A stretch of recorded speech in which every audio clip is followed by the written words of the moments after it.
Hey everyone, it is Wednesday. I hope your day is going well. We are walking through Paul's letter to the Philippians. It's sometimes been called the Epistle of Joy, which is all the more amazing because Paul wrote it from jail. So let's read Philippians 1:12-14. Paul writes, "Now I want you to know, brothers and sisters, that what has happened to me has actually served to advance the gospel.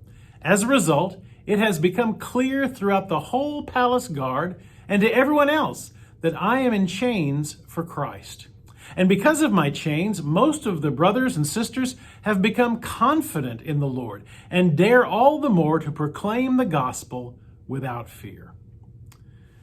You know, we've all heard the phrase, making the best of a bad situation.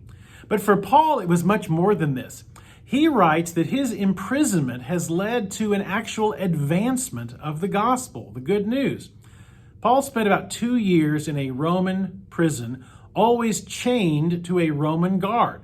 Now, he was able to receive visitors, he was able to write letters, but he was always chained to a Roman soldier all the time, 24 hours a day, 7 days a week.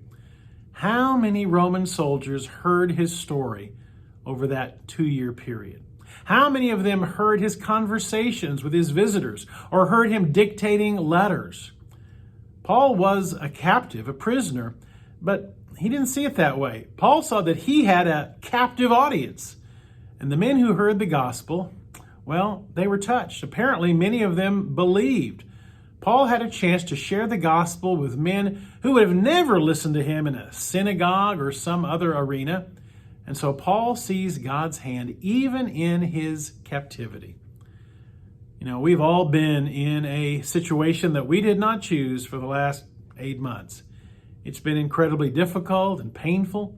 Families have lost loved ones, businesses have suffered, and we've all grown so tired and weary of this pandemic. But even in a pandemic, God is still at work. And we've had opportunities that we wouldn't have had otherwise. This pandemic, for example, has pushed our church to start live streaming our worship.